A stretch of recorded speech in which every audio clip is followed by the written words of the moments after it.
समय का साथ चाहिए तो खुद को स्वीकार करो। चिंता कभी ध्यान केंद्रित नहीं करने देती, चिंता कभी ध्यान केंद्रित नहीं करने देती है।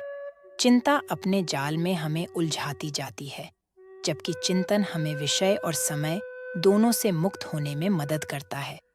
जब हम समय से मुक्त होते हैं, तभी हम सत्य से साक्षात्कार कर सकते हैं। सत्य यानी स्वयं हम, हमारी आत्मा, हमारी चेतना, हमारी मुक्ति और आनंद। चिदानंद का द्वार चिंतन मनन से विकसित चेतना ही खोल सकती है। संसार में इकलौता इंसान ही है जो एक बार में ही भूत, भविष्य और वर्तमान तीनों में टहल सकता है।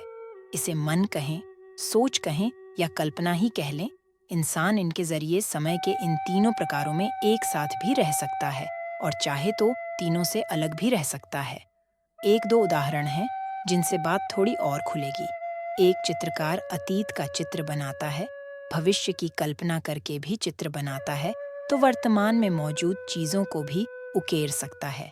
एक और उदाहरण हमारी सोच में मिलता है। सोचते सोचते हम पुरानी यादों में चले जाते हैं, तो भविष्य की कल्पनाओं में खुद को खड़ा पाते हैं, यहाँ तक कि महसूस भी करने लगते हैं। भूत, भविष्य और वर्तमान में एक साथ विचरण करने की यह क्षमता हो या उनसे विलग रहने की, ये इंसान को ईश्वर के इतना नजदीक लाती है कि वह स्वयं उनका स्वरूप बन जाता है। अब ईश्वर तो सर्वशक्ति संपन्न है, उनके पास सारी ताकत है, उनके लिए यह कोई बड़ी बात तो है नहीं। वह जब चाहें किसी भी समय में आ सकते हैं या जा सकते हैं। लेकिन वह कौन सी चीज है जो मनुष्य को इस काबिल बनाती है? हम सभी सुनते आए हैं कि मनुष्य एक चिंतनशील प्राणी है। होश संभालने से लेकर होश गंवाने तक मनुष्य चिंतन करता रहता है। शास्त्रों में कहा है कि जो इंसान चिंतन नहीं करता वह मृतक समान है। यही चिंतन उसे भूत, भविष्य और वर्तमान में विचरण करने की क्षमता प्रदान करता है, तो इसी से वह इनसे बाहर भी निकल सकता है। चिंतन मनुष्य की चेतना का फ्यूल है। चेतना तभी आगे बढ़ती है, विकसित होती है, जब मनुष्य चिंतन करता है।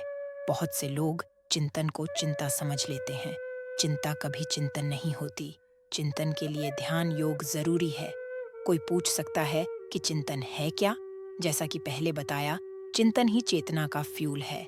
चिंतन सकल जगत का नहीं, चिंतन स्वयं को पहचानने का। मैं कौन हूँ? मैं क्यों हूँ? मुझे क्या करना है? मैं क्या कर रहा हूँ? क्या मुझे अपनी आवाज सुनाई देती है? यह चिंतन के रास्ते में आने वाली कुछ ऐसी जगहें हैं जहाँ चिंतक कुछ देर बैठता है, उन्हें पहचानता है, उन्हें धारण करता है और फिर आगे अगली जगह के लिए बढ़ जाता है। हर स्थान उसे एक नई चेतना से लैस करता है। अंत में वह पाता है कि वह खुद के सामने है, खुद को देख पा रहा है, समझ पा रहा है और सबसे बड़ी बात यह कि स्वयं को स्वीकार कर पा रहा है। जो स्वयं को स्वीकार करते हैं, समय भी उसे ही स्वीकार करता है। अन्यथा मनुष्य काल यात्रा तो करता रहता है, लेकिन उसके साथ उसका स्वयं या उसका आत्म नहीं होता। इसीलिए उसे न तो भूत यानी यादों में कोई आनंद मिल पाता है, न भविष्य में और न ही वर्तमान में। यदि आपको वीडियो अच्छी लगी हो तो आप हमें सपोर्ट करें। चैनल को सब्सक्राइब कर लाइक शेयर कर दे। धन्यवाद।